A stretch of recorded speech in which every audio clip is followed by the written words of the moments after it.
सुखदेव जी महाराज समझा रहे हैं कि रुक्मिणी जो थी जब रो रही है परीक्षित जी तब तक एक ब्राह्मण देव आए। नवलदेव मैया तुम पेड़ा लगे हो आज भोग लगे?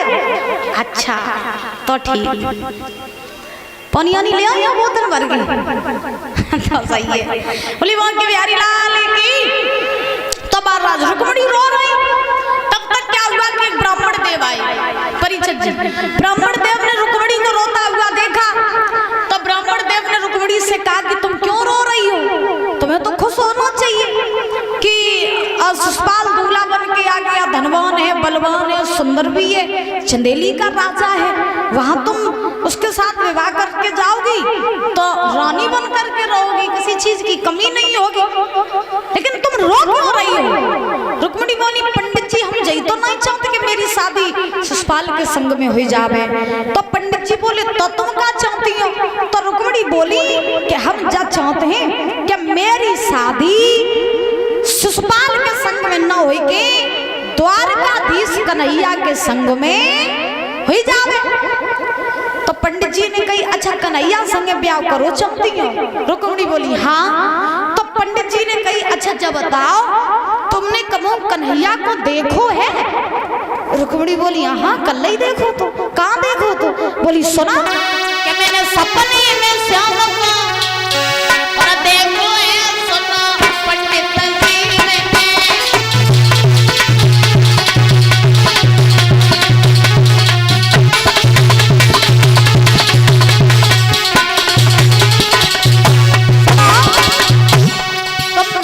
पूछ रही है ना कि हमने कन्हैया को कहाँ देखो? तो कन्हैया कल हमारे सपने में आए थे, सपने में आए, बहुत देर तक हमसे बातें करते रहे, बहुत देर तक हमारे पास बैठे रहे। मैंने सपने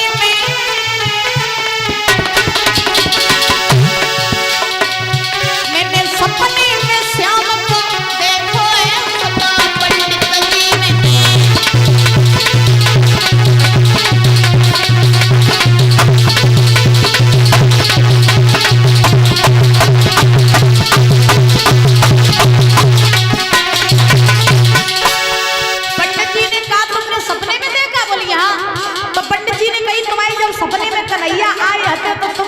कही थी?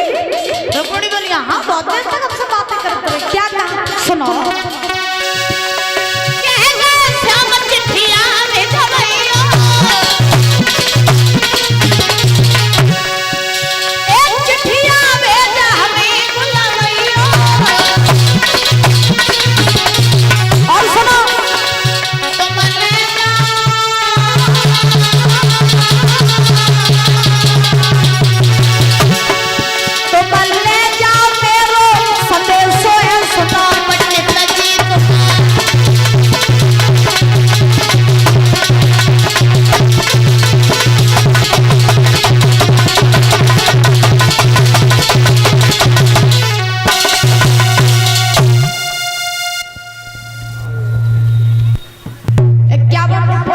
सुखवीर भैया जी की तरफ से आए हैं जो ग्राम खटा के रहने वाले हैं। 51 रुपए रंजीत यादव यूपी पुलिस रोहिला से इनकी तरफ से आई है, बहुत बहुत धन्यवाद है। आज परीक्षित जी रुक्मिणी ने कहा पंडित जी जब कन्हैया मेरे सपने में आए थे तो मुझसे कहा था कि रुक्मिणी तुम एक पत्र लिख करके किसी के द्वारा द्वारका पहुंचा देना और जब तुम पत्र पहुंचाओगी तो उसी पत्र के द्वारा हम तुम्हें लेने के लिए कुंदनपुर में आ जाएंगे। तो पंडित जी ने कहा अगर पत्र वाली बात है तो ऐसा करो पत्र लिख दो, अपना पत्र पहुंचा दो द्वारका में, फिर काहे रोए रही हो? तो रुक्मिणी बोली पंडित जी पत्र तो हम पहुंचा देंगे, दिक्कत ये है कि पत्र लेके जाएगा कौन? तो पंडित जी ने कहा ऐसा करो पत्र तुम लिख दो और द्वारका तक पत्र हम पहुंचा दिए। रुक्मिणी बोली पक्की बात? बोली पक्की बात। रुक्मिणी ने पत्र लिखा और परीक्षित जी जब पत्र लिखा तो उस पत्र में क्या लिखा है? श्याम सुंदर अगर तुम लेने ना आए तो मैं तुम्हारे बिना मर जाऊंगी, लेकिन शिशुपाल के साथ शादी नहीं करूंगी।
संजीव राणा सदगुरु लखनऊ से इनकी तरफ से ये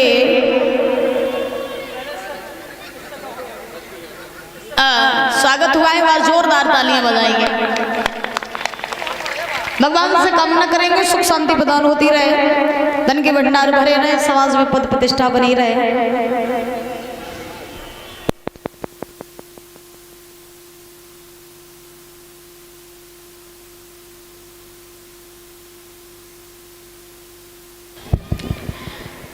भगवान से कामना करेंगे सुख शांति प्रदान होती रहे, धन के भंडार भरे रहे, किसी भी चीज की कोई कमी ना हो। और ये नीलेश यादव दुबका से इनकी तरफ से 100 रुपये आए हैं और इनकी फरमाइश है।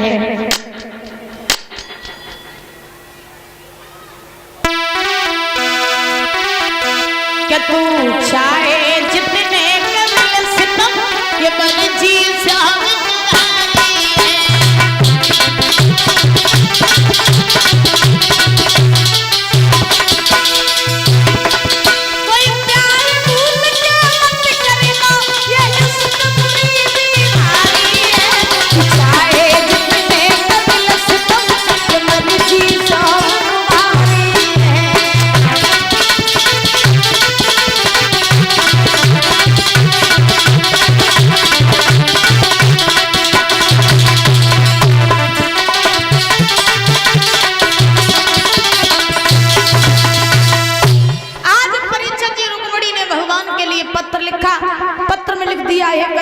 तो मुझे लेने ना आए तो मैं मर जाऊंगी, लेकिन सुषपाल के साथ शादी नहीं करूंगी।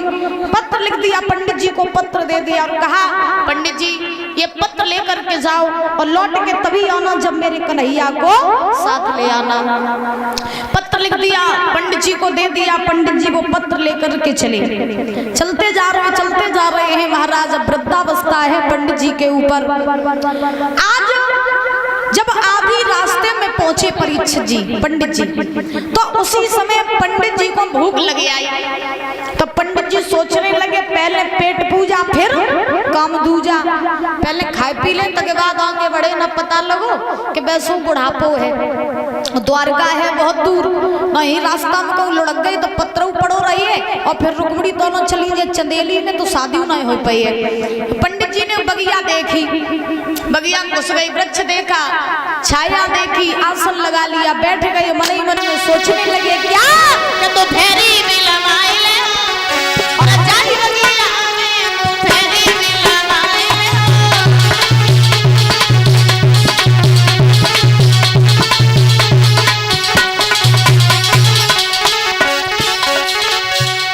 तो फेरी भी लगाए ले, जानी बगिया में तो फेरी भी लगाए ले।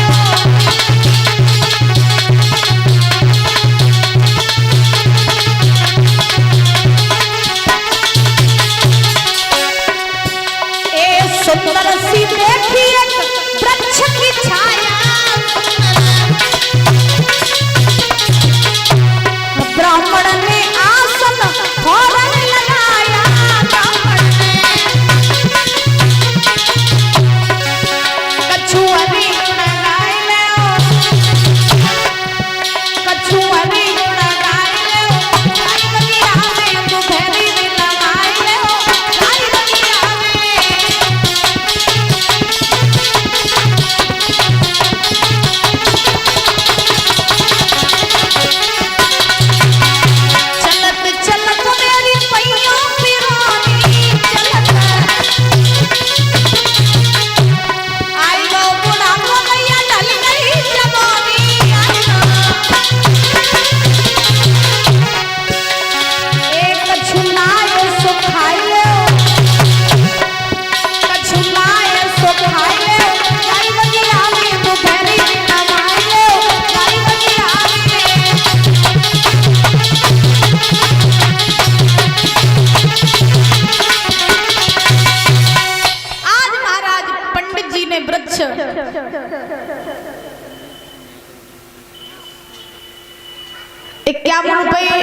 रंजीत यादव यूपी पुलिस रोहिला से, इनकी तरफ से आई है, बहुत बहुत धन्यवाद है। तो परीक्षित जी आज पंडित जी ने वृक्ष की छाया देखी, आसन लगाया, बैठ गए। झोली में से हाथ डाला, सत्तू निकाले, महाराज वही खा गए। अब जब सत्तू खाए पंडित जी को महाराज आ गई नींद, सो पंडित जी सो गए।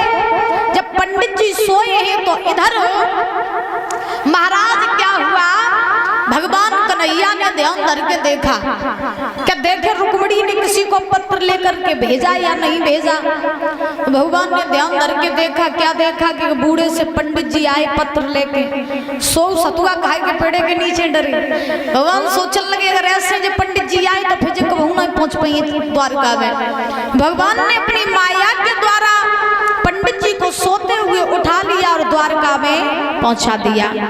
कुछ देर बाद पंडित जी की आंखें खुली, और जब आंखें खुली हैं तो पंडित जी ने देखा, अरे लेटे थे हम एक वृक्ष के नीचे, फिर ये महल दुमैला कहां से आ गए, हजारों द्वारपाल दास दासियां ये कहां से आ गए। पंडित जी ने द्वारपाल से पूछा, भैया मुझे बताओ ये कौन सी नगरी है। द्वारपाल ने कहा, पंडित जी द्वारका 6। तो जब कहा कि द्वारका 6, तो उसी समय आज पंडित जी चक्कर में पड़ी है, सोचने लगे कि हम तो एक एक द्वारका नहीं ढूंढी जा रही थी, हम तो 6 द्वारका है। पंडित जी ने कहा, भैया बताओ कन्हैया कहाँ है। द्वारपाल बोले, पंडित जी कन्हैया 6।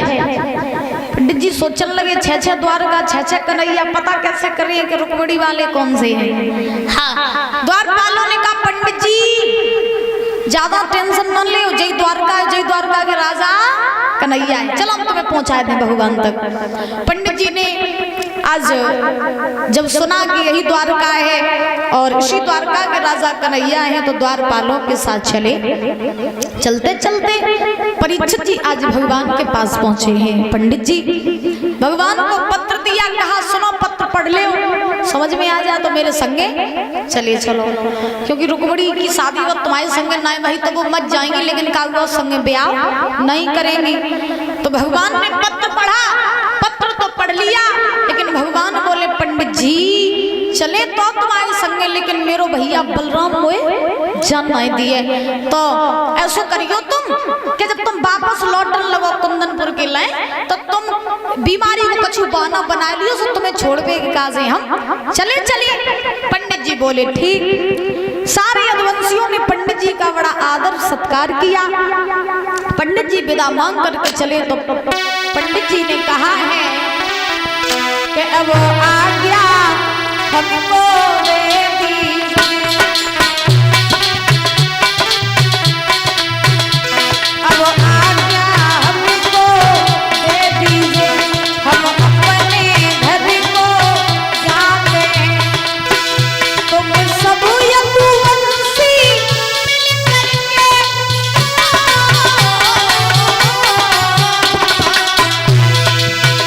तुम सब यदुवंशी मिलकर के पंडित को विदा कराते हो, अब आज्ञा हमको दे दीजिए, हम अपने घर को जाते हैं।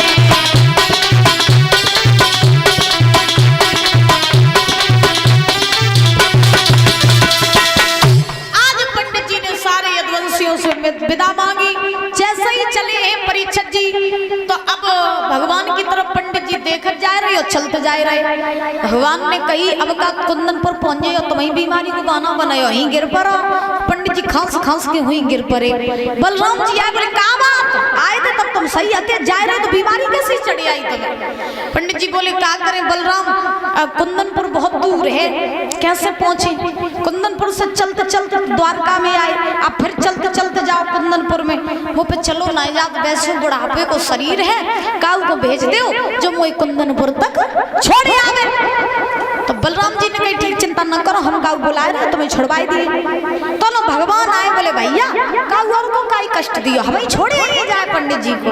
बलराम जी बोले तुम ना जाओ, तुम कौन खेल कूद में लग जाइयो, तुम पता नहीं कहाँ के मारे कहाँ जाओगे, क्योंकि तुम जो कहते हो वो करते नहीं हो, जो करते हो वो कहते नहीं हो, इसलिए तुम कहीं मत जाओ। भगवान ने कहा भैया मैं जल्दी वापस आ जाऊंगा, पंडित जी को छोड़ आने दो। बलराम जी बोले ठीक है चलिए जाओ। तब जैसे ही आज्ञा मिली भगवान को, भगवान भागे। परीक्षित जी और जैसे ही भगवान भागे हैं तो उसी समय पंडित जी को उठा लिया, रथ में बैठा लिया। रथ इतना तेज भगाया, इतना तेज रथ भगाया कि वो रथ सीधा जा करके कुंदनपुर में माँ गौरी का मंदिर था, उसी मंदिर के पास में भगवान ने रथ खड़ा कर दिया। पंडित जी ने कहा भीतर चलो नगर में। भगवान बोले नगर में नहीं जाएंगे। क्यों? भगवान बोले इधर लगी रुकुम की सेना, इधर लगी शिशुपाल की सेना, अगर काऊ भनक लग गई कि हम यहाँ आई हैं तो मेरी हड्डी को सुरमा बन जाए। तुम जाओ रुक्मणी से कह देना कि भगवान यहीं मिलेंगे और हम यहीं से उन्हें अपने साथ ले जाएंगे। पंडित जी ने कहा ठीक है। आज वही ब्राह्मण देव परीक्षक जी चले और चलते चलते चलते चलते रुक्मणी के पास पहुंचे।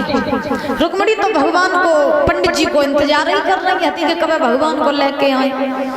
सो जैसे ही महाराज पंडित जी पहुंचे तो रुक्मणी ने कहा पंडित जी ले आए कन्हैया को। बोले ले आए कन्हैया को। कहाँ है? बोले गौरी मंदिर के पास में खड़े हैं, चली जाओ वहीं से संगे चली जाइए।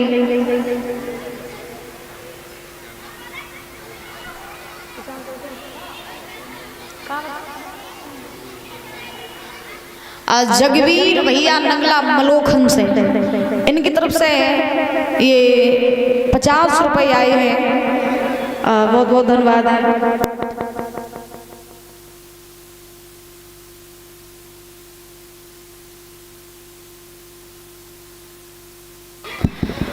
इनकी फरमाइश है कि होली सुना दो। आइए देखते हैं 2 शब्दों में।